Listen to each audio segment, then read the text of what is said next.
Dans ma dernière vidéo, je parle des boucliers litières qui sont des parois affixées au rebord des bacs à litière. Et j'ai beaucoup eu ce genre de commentaires qui me dit bah t'as qu'à acheter des bacs à litière fermés et problème réglé. Et donc dans cette vidéo, je t'explique pourquoi en tant que comportementaliste félin, je ne recommande pas les bacs à litière fermés. Nous, humains, quand on va aux toilettes, on a besoin d'intimité, mais c'est pas le cas de ton chat. Ton chat dans la nature, c'est un prédateur, mais c'est aussi une proie. Et en tant que proie, il a besoin d'observer son environnement pour s'enfuir en cas de danger, surtout quand il est en position vulnérable, comme c'est le cas quand il est en train de faire pipi ou caca. Et donc, il a besoin d'observer son environnement, et ça, il ne peut pas le faire dans un bac à litière fermé.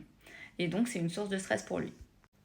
Alors bien évidemment, toi et moi, on sait que chez toi, il n'y a pas de prédateur et qu'il n'est pas en danger, mais ça reste un instant pour lui. Et puis le danger, c'est pas forcément un prédateur, ça peut être un bruit qui lui fait peur, ça peut être un autre chat qui vient l'embêter si jamais t'as plusieurs chats. Bref, il doit pouvoir s'enfuir s'il en a envie. Il faut savoir aussi que la litière pour ton chat, c'est pas uniquement un lieu d'élimination, c'est aussi un lieu de communication. Et oui, il communique avec son pipi et avec son caca. En fait, quand ton chat élimine, il va déposer ses odeurs et marquer son domaine de vie, et déposer des petits messages qui sont destinés à lui-même et aux autres habitants du logement, que ce soit d'autres chats ou d'autres espèces comme des chiens ou des humains.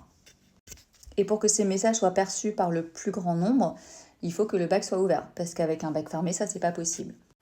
Donc, encore une fois, bien évidemment, toi et moi, on sait qu'on n'est pas capable de décoder les messages qui sont dans le pipi et dans le caca de ton chat. Mais ça, il le sait pas non plus. Et donc, c'est pour ça qu'un bac à litière ouvert reste ce qu'il y a de mieux pour le bien-être de ton chat. Après, bien évidemment, ça reste des êtres vivants qui vivent avec des humains qui peuvent aussi avoir des contraintes, donc on s'adapte toujours à chaque cas. Mais de base, un bac à litière ouvert, ça reste ce qu'il y a de mieux pour ton chat. Dis-moi en commentaire si tu savais tout ça, et dans une prochaine vidéo, je te dirai les principales objections que j'ai eues en commentaire dans ma dernière vidéo quand je disais qu'il faut un bac fermé. Et je pense que je vais certainement les retrouver aussi en commentaire de cette vidéo.